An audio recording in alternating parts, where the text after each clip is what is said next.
আসসালামু আলাইকুম, সবাইকে স্বাগত জানাচ্ছি বিডি দর্পণের নিয়মিত আয়োজন আজকের দুনিয়ায়। আপনাদের সাথে আছি আমি ফাহাদিয়া মিতো। চলুন জেনে নেওয়া যাক সারা দুনিয়ায় এই পর্যন্ত ঘটে যাওয়া প্রধান খবরগুলো। ইউক্রেনের প্রেসিডেন্ট ভলোদিমির জেলেনস্কির সাথে বৈঠক করে ব্রিটিশ প্রধানমন্ত্রী কিয়ার স্টারমার বলেছেন ব্রিটেন ইউক্রেনের সঙ্গেই থাকবে। শনিবার লন্ডনে ব্রিটিশ প্রধানমন্ত্রীর সরকারি দপ্তর 10 নম্বর ডাউনিং স্ট্রিটে দ্বিপক্ষীয় বৈঠক করেন তারা। বৈঠকে স্টারমার ইউক্রেনের প্রেসিডেন্টকে বলেন, আমরা ইউক্রেনের সঙ্গে আছি। ইউক্রেন পরিস্থিতি নিয়ে দেশটির ইউরোপীয় মিত্রদের সম্মেলনের আগে এই দুই নেতা বৈঠক করলেন। ওয়াশিংটনে শুক্রবার হোয়াইট হাউসে মার্কিন প্রেসিডেন্ট ডোনাল্ড ট্রাম্প এবং ভাইস প্রেসিডেন্ট জেডি ভ্যান্সের সঙ্গে উত্তপ্ত বাক্য বিনিময়ের পর ব্রিটেন সফরে গেছেন জেলেনস্কি। 10 নম্বর ডাউনিং স্ট্রিটে পৌঁছালে জেলেনস্কিকে উষ্ণ অভ্যর্থনা জানান স্টারমার। পরে দুই নেতা দ্বিপক্ষীয় বৈঠক করেন। এ সময় স্টারমার বলেন, যতদিন প্রয়োজন আমরা ইউক্রেনের পাশে থাকব। স্টারমার ইউক্রেনে স্থায়ী শান্তি অর্জনের জন্য অটল সংকল্পের কথাও পুনর্ব্যক্ত করেন। বিবিসি বলছে, ইউক্রেনের প্রতিরক্ষা ব্যবস্থার উন্নয়নে দেশটিকে 2.26 বিলিয়ন পাউন্ড ঋণ দেওয়ার ব্যাপারে সম্মত হয়েছে ব্রিটেন। সমর্থনের জন্য স্টারমারকে ধন্যবাদ জানান জেলেনস্কি। তিনি বলেন, এমন অংশীদার ও বন্ধু পেয়ে আমরা গর্বিত। ইউক্রেনের প্রেসিডেন্ট আরও বলেন, যুদ্ধের একেবারে শুরু থেকেই এত বড় সমর্থন যোগানোর জন্য আমরা ব্রিটিশ নাগরিকদের ধন্যবাদ জানাতে চাই। এই সফরে রাজা তৃতীয় চার্লসের সঙ্গেও রোববার জেলেনস্কির সাক্ষাৎ হবার কথা। এই সাক্ষাতের আবেদন মঞ্জুর করায় রাজাকে ধন্যবাদ জানান ইউক্রেনের প্রেসিডেন্ট। এর আগে শুক্রবার হোয়াইট হাউসের ওভাল অফিসে ট্রাম্পের সঙ্গে বৈঠকে বসেছিলেন জেলেনস্কি। বৈঠকে নজিরবিহীন বাক বিতণ্ডায় জড়ান মার্কিন প্রেসিডেন্ট ডোনাল্ড ট্রাম্প ও ভাইস প্রেসিডেন্ট জেডি ভ্যান্সের সাথে। গাজায় প্রথম ধাপের যুদ্ধবিরতি বৃদ্ধির একটি প্রস্তাব দিয়েছে যুক্তরাষ্ট্র। এই প্রস্তাবে সম্মতিও দিয়েছে ইসরায়েল। তবে হামাসের পক্ষ থেকে কোনো বক্তব্য পাওয়া যায়নি। যদিও হামাস আগে থেকে বলে আসছে, স্থায়ী যুদ্ধবিরতি চুক্তি ছাড়া আর কোনো জিম্মিকে মুক্তি দেবে না। ইসরায়েলের প্রধানমন্ত্রীর দফতর একটি বড় বিবৃতি জানিয়েছে। তারা যুক্তরাষ্ট্রের মধ্যপ্রাচ্য বিষয়ক দূত স্টিভ উইটকফের দেওয়া যুদ্ধবিরতি বৃদ্ধি করার পরিকল্পনাটিতে সম্মত হয়েছে। এই প্রস্তাবে রয়েছে যুদ্ধবিরতির প্রথম ধাপ টিকে বর্ধিত করার কথা, যার আওতায় এপ্রিল মাসের 20 তারিখ পর্যন্ত যুদ্ধবিরতি বৃদ্ধি করা হবে। মুসলিমদের পবিত্র মাস রমজান ও ইহুদিদের পাস ওভার উৎসব এই সময়ের মধ্যে পালিত হবে। মার্চ মাস জুড়ে রমজান মাস থাকবে আর এপ্রিলের 12 থেকে 20 তারিখ পর্যন্ত চলবে ইহুদিদের বসন্তকালীন পাস ওভার উৎসব। নতুন প্রস্তাব অনুযায়ী গাজায় হামাসের হাতে থাকা জিম্মিদের অর্ধেককে ছেড়ে দিতে হবে এই সময়ের মধ্যে। ধারণা করা হচ্ছে, এখনও হামাসের হাতে 59 জন ইসরায়েলি নাগরিক জিম্মি হিসেবে রয়েছে। তবে তাদের অর্ধেক জীবিত এবং বাকি অর্ধেক বন্দী অবস্থায় ইসরায়েলি গোলার আঘাতে নিহত হয়েছে। আল জাজিরার খবরে বলা হয়েছে, আসলে সামনের দিনগুলোতে কি হবে সেটি স্পষ্ট নয়, কারণ ইসরায়েলি সরকার জানিয়েছে তারা যে কোনো সময় আবার যুদ্ধ শুরু করতে প্রস্তুত। যুক্তরাষ্ট্র বলছে, যুদ্ধবিরতির দ্বিতীয় ধাপ শুরু করতে আরও অনেক সময় দরকার।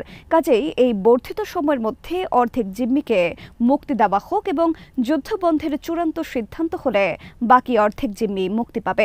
তবে এই বিষয়ে রোববার সকালে এই রিপোর্ট লেখা পর্যন্ত হামাসের দিক থেকে কোনো বক্তব্য পাওয়া যায়নি। এর আগে গত 19 জানুয়ারি ফিলিস্তিনের গাজায় প্রথম ধাপে 42 দিনের যুদ্ধবিরতি শুরু হয়। এ সময়ের মধ্যে 25 জন জীবিত ইসরায়েলি জিম্মিকে মুক্তি দেওয়ার পাশাপাশি 8 জন ইসরায়েলি জিম্মির লাশ হস্তান্তর করে হামাস। এর বিনিময়ে প্রায় 2000 ফিলিস্তিনিকে মুক্তি দেয় ইসরায়েল। প্রথম ধাপের যুদ্ধবিরতির মেয়াদ শেষ হয়েছে শনিবার। এর পরপরই ইসরায়েলের প্রধানমন্ত্রীর দপ্তরের পক্ষ থেকে সাময়িক যুদ্ধবিরতি কার্যকরে মার্কিন প্রস্তাবে সায় থাকার কথা জানানো হলো। চুক্তি অনুযায়ী প্রথম ধাপের যুদ্ধবিরতির 16তম দিন থেকে দ্বিতীয় ধাপের যুদ্ধবিরতির আলোচনা শুরু হবার কথা ছিল। তবে আলোচনার জন্য প্রতিনিধি দল পাঠাতে বিলম্ব করে ইসরায়েল। শেষ পর্যন্ত ইসরায়েল গত বৃহস্পতিবার মিশরের কায়রোয় নিজেদের প্রতিনিধি দল পাঠায়। অবশেষে অস্ত্র সমর্পণে রাজি হয়েছে তুরস্কের কুর্দি অধ্যুষিত অঞ্চলের বিদ্রোহী গোষ্ঠী কুর্দিস্তান ওয়ার্কার্স পার্টি বা পিকেকে। এমনকি গোষ্ঠীর নেতারা পুরো আন্দোলনকে ভেঙে দেওয়ার কথাও বলেছেন। এর মধ্য দিয়ে তুরস্কে 40 বছরের বেশি সময় ধরে চলা এক অস্থিতিশীল পরিস্থিতির অবসান হতে যাচ্ছে। ব্রিটিশ সংবাদ মাধ্যম দ্য গার্ডিয়ানের প্রতিবেদনে বলা হয়েছে, তুরস্কের বিরুদ্ধে যুদ্ধরত নিষিদ্ধ ঘোষিত কুর্দি বিদ্রোহী গোষ্ঠী পিকেকে তাদের কারাবন্দী নেতা আবদুল্লাহ ওজালানের ঐতিহাসিক আহ্বানের পর অস্ত্রবিরতি ঘোষণা করেছে। ওজালান এই সপ্তাহে গোষ্ঠীটির বিলুপ্তি চেয়ে তাদের অস্ত্র সমর্পণের আহ্বান জানিয়েছিলেন। ওজালানের আহ্বানের পর এই প্রথম গোষ্ঠীটি ভেঙে দেবার বিষয়ে তাদের অবস্থান স্পষ্ট করল। পিকেকের নির্বাহী কমিটি এক বিবৃতিতে বলেছে, নেতারা শান্তি ও গণতান্ত্রিক সমাজ প্রতিষ্ঠার আহ্বান বাস্তবায়নের পথ সুগম করতে আমরা আজ থেকে কার্যকর অস্ত্রবিরতি ঘোষণা করছি। তুরস্ক, যুক্তরাষ্ট্র ও ইউরোপীয় ইউনিয়ন কর্তৃক সন্ত্রাসী সংগঠন হিসেবে তালিকাভুক্ত পিকেকে ১৯৮৪ সাল থেকে সশস্ত্র বিদ্রোহ চালিয়ে আসছে, যার লক্ষ্য ছিল কুর্দিদের জন্য একটি স্বতন্ত্র মাতৃভূমি প্রতিষ্ঠা করা। তুরস্কের ৮,৫০,০০,০০০ জনগণের প্রায় ২০% কুর্দি। এছাড়া কুর্দিরা বসবাস করছে ইরাক, সিরিয়া ও ইরানের সীমান্তবর্তী অঞ্চলে। তারা চায় পুরো অঞ্চল নিয়ে স্বাধীন কুর্দি রাষ্ট্র গঠন করতে। এর আগে ১৯৯৯ সালে ওজালান কারাবন্দী হবার পর বহুবার সংঘাতের অবসান ঘটানোর উদ্যোগ নেওয়া হয়েছে। ওজালানের সঙ্গে একাধিক বৈঠকের পর গত বৃহস্পতিবার কুর্দিপন্থী ডিইএম পার্টি একটি বার্তা প্রচার করে। এই বার্তায় বলা হয়, ওজালান পিকেকের অস্ত্র সমর্পণের পাশাপাশি একটি কংগ্রেস আহ্বানের মাধ্যমে সংগঠনের বিলুপ্তি ঘোষণা করার কথা বলছেন। শনিবার পিকেকে জানিয়েছেন তারা ওজালানের আহ্বানের ভিত্তিতে একটি কংগ্রেস ডাকার জন্য প্রস্তুত, তবে এর জন্য উপযুক্ত ও নিরাপদ পরিবেশ তৈরি করতে হবে এবং কংগ্রেস সফল করার জন্য ওজালানকে ব্যক্তিগতভাবে এটি পরিচালনা ও নেতৃত্ব দিতে হবে। ইরানের বিপ্লবী গার্ড বাহিনীর নৌ commander rear admiral Ali Reza তানসিরি বলেছেন, হোয়াইট হাউসে ডোনাল্ড ট্রাম্পের সাথে ভলোদিমির জেলেনস্কির উত্তপ্ত বৈঠকের পর এটা প্রমাণিত হয়েছে যে বিদেশি শক্তিগুলোর ওপর আস্থা রাখা যায় না। তিনি বলেন, এই ঘটনা হচ্ছে বিদেশিদের ওপর আস্থা রাখার পরিণতি। সাংবাদিকদের সাথে আলাপকালে তিনি এসব কথা বলেন। শুক্রবার হোয়াইট হাউসে ইউক্রেনের প্রেসিডেন্ট ভলোদিমির জেলেনস্কির সাথে মার্কিন প্রেসিডেন্ট ডোনাল্ড ট্রাম্প ও ভাইস প্রেসিডেন্ট জেডি ভ্যান্সের উত্তপ্ত বাক্য বিনিময় হয়। ক্যামেরার সামনে এমন ঘটনায় তোলপাড় চলছে বিশ্ব রাজনীতিতে। মার্কিন সাহায্য পেয়েও কৃতজ্ঞতা না থাকার অভিযোগ তুলে জেলেনস্কিকে কথা শোনান ট্রাম্প ও ভ্যান্স। বিষয়টিকে ইউক্রেনের মার্কিন নির্ভর হয়ে যুদ্ধে নামার পরিণতি আখ্যা দিয়ে আলী রেজা তানসিরি বলেন, যারা এই সৃষ্টিকর্তা ছাড়া অন্য কোনো শক্তির উপর নির্ভর করবে তাদের পরিণতি এমনই হবে। ইউক্রেন তার উপযুক্ত উদাহরণ। এছাড়া মার্কিন হস্তক্ষেপের কারণে ইরাকও উন্নত হতে পারছে না বলে তিনি উল্লেখ করেন।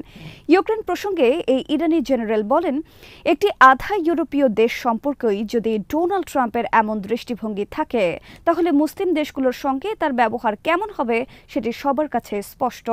৩ বছর ধরে রাশিয়ার বিরুদ্ধে লড়াই করছে ইউক্রেন। এই যুদ্ধে তাদের প্রধান সাহায্যকারী যুক্তরাষ্ট্র ও তাদের ইউরোপীয় জোট ন্যাটো। কিন্তু ট্রাম্প ক্ষমতায় বসার পরই ইউক্রেনকে যুদ্ধ থামাতে চাপ দিচ্ছেন। দেশটিতে সাহায্য কমিয়ে দিয়েছেন তিনি, যে কারণে কঠিন বিপদের মধ্যে পড়েছে ইউক্রেন।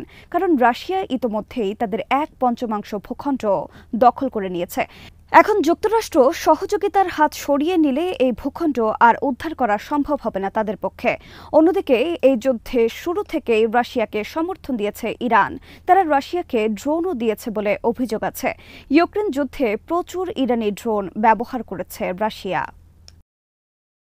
ইসরায়েলি জিম্মিদের একটি ভিডিও প্রকাশ করেছে ফিলিস্তিনি প্রতিরোধ সংগঠন হামাস। ভিডিওতে কয়েকজন বন্দীর খাবার গ্রহণ ও তাদের বক্তব্য দেখানো হয়েছে। সেখানে ছিলেন 2 ভাই, আইগার হর্ন ও এইতান সহ মোট 5 জন বন্দী। এদের মধ্যে হর্নকে 15 দিন আগে বন্দি বিনিময় চুক্তির আওতায় মুক্তি দেওয়া হয়েছে। ভিডিওতে দেখা গেছে হর্ন তার ছোট ভাইয়ের কাছ থেকে বিদায় নিচ্ছেন।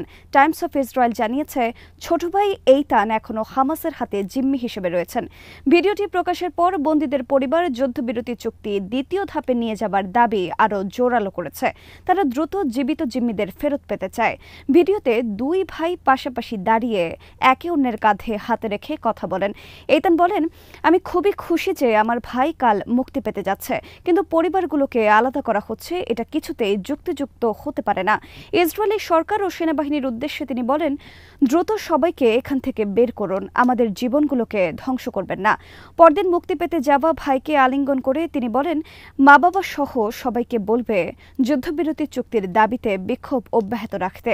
তাদের এই বিক্ষোভ বন্ধ করা উচিত নয় এবং সরকারের উচিত দ্রুত এই চুক্তির দ্বিতীয় ও তৃতীয় ধাপ বাস্তবায়ন করা, যাতে আমরা সবাই বাড়ি ফিরতে পারি। ইসরায়েলি সরকারের উদ্দেশ্যে ক্ষোভ প্রকাশ করে তিনি বলেন, আপনারা কি পাগল হয়ে গেছেন? আমার ভাই মুক্তি পাচ্ছে আর আমি এখানে বন্দী অবস্থায় আছি। আর কত মানুষকে আপনারা মারতে চান? কে মরল সেটি কোনো বিষয় নয়। ফিলিস্তিনি, ইসরায়েলি কিংবা মুসলিম পরিচয় যাই হোক, আপনারা সবাইকে মারছেন। এই ইসরায়েলি আরও বলেন, আমি এখানে খাচ্ছি, পান করছি, কখনো ভালো থাকি, কখনো থাকি না, কিন্তু আমি এখানে ভালো নেই। হামাস আমাকে সুরক্ষা দিচ্ছে, কিন্তু সেটি ভালো থাকার জন্য যথেষ্ট নয়। আপনারা আমাকে এখান থেকে বের করুন।